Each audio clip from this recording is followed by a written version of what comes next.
All right, guys, we're going to take a look at the Seiko SRPJ55. I wasn't even going to make this video because I already did the unboxing. It pretty much showed everything, but I said, why not give a little bit closer look and cover some dimensions at least. But before I do that, I do have to share the box that it comes in. This is a full plastic with like a relief mold or something with the Seiko and the Zimbe logo, limited edition. And it's all like kind of a multiple colored pink on the outside, and then this really nice orange / burnt orange color on the inside. Not 100% sure what that says. These are Thailand limited edition, the Zimbes are. So if any of you guys want to interpret that for me, I would appreciate it. Maybe just comment down below. So that's a pretty cool packaging. The Zimbe stuff always comes with something extra. Actually, one of my Zimbes, I don't know if it was the 12 or the 13. I think it was the 12. Actually, people ask me about these coasters all the time. That's where these came from. And my #1 source for the Zimbe models and the weird, hard to get things that are not really available to me in the US is Steve. And I'll put a link to his Instagram in the description down below. I think he actually even has another one of these. So again, snapshot in time, but I think he has one. He's kind of wearing it a little bit, or at least taking some pictures with it on his Instagram. I'll put a link to his Instagram. That's how you're going to want to get a hold of him. Legit good price. There's only 1,000 of these made. So if you're interested in getting one of these, I would get a hold of Steve. Okay, so case size on this, 43.15 millimeter.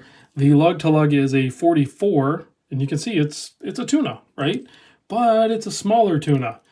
Thickness 13.5 mil, lug width 20, screw down crown 6 millimeter, 200 meter water depth rating.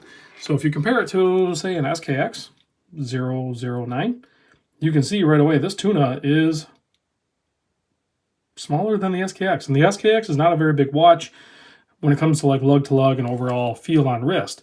So that's where, I mean, I knew this Tuna was on a little bit smaller side, but I don't know why I was thinking when I bought it. I wanted to see it first of all because the colorway of it, it was just striking. It's really cool looking in my opinion.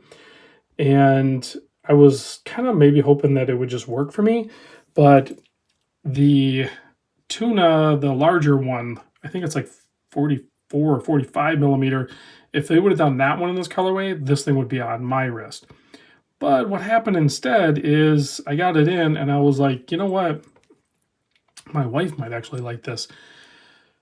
So I secretly, even though I advise you guys not to get your spouse into, or significant other into watch collecting, I kind of did it myself. So I showed her the watch and I didn't even like explain anything. She grabbed it, she put it on her wrist and she goes, I really love this colorway. It looks great.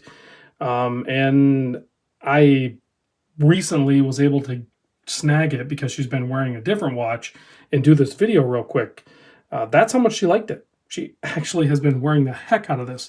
Now on the case back, you can see this is number 53. Yeah, number 53 of 1,000. So nice actual limited edition from Seiko and truly laser engraved numbered on the case back. Comes on this silicone strap. The metal keeper that I don't really care for, she has not complained about it, but I just don't like it. And then the dial color is more of a dove gray. And then this color here, I thought it was going to be more orange. It's definitely a more vibrant reddish orange, if you will. And then, of course, the seconds hand is orange. But just a beautiful colorway. Nice 120 click bezel. You have to grab it where the shrouds are not in order to rotate it, but that's the way the Tunas work with the shrouded case. Let's pop this on wrist real quick so you can see what it looks like on my 7 1/4 inch wrist. Could I wear it? Sure. Will I wear it? No. It's not the size Tuna that I would wear. Like, I could easily pull it off, but I just know I wouldn't. And it works great for my wife, so ends up being her watch. She is not easy on watches. I will say that as well. Does this have sapphire? It doesn't say sapphire on the thing, so I'm not sure if this is sapphire or hardlex. I'll have to research that and maybe put it in the description, or I'm sure you guys know and you'll tell me. But usually at these price points, you know what, it's probably Hardlex. I'm thinking it might be Hardlex. It's hard to say. Because if it's sapphire, they usually proudly proclaim that on the case back, and it's not there. This has the 4R35 in it, and it just says limited edition. It doesn't say anything about sapphire. So I'm going to say it's Hardlex.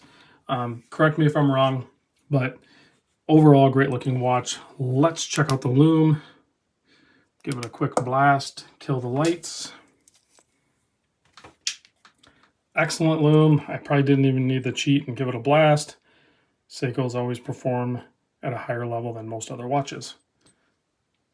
Thanks for watching, and again, big thanks to Steve.